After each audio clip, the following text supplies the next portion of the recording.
Hi, Spark Kids. Okay, I got to come back to the church for a little bit, so I decided to do our video here because, again, we're in one of our favorite rooms. This is a great place to be.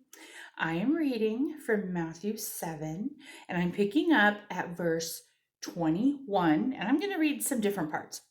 Okay, here's what it says.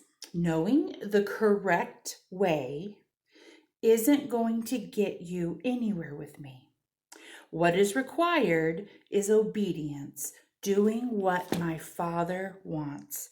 So here's what Jesus is saying. He's coming to the end of his first teaching that we've been doing all these days. He's almost done. We have one more lesson.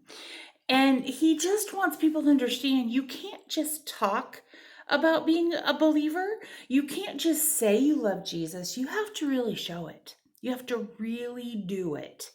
And that means we have to be obedient. So here's an example. If your mom or dad tells you to go clean your room and you go in there and you don't do it, are you being obedient or not obedient? Right? You know the answer.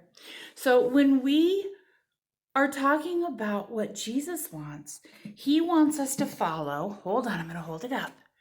This. He wants us to follow what he's written in his word for us because this is the guide. In Psalm 119, it says in verse 105, that's a lot of verses, it says, your word is a lamp for my feet and a light for my path. In other words, it's how we can see.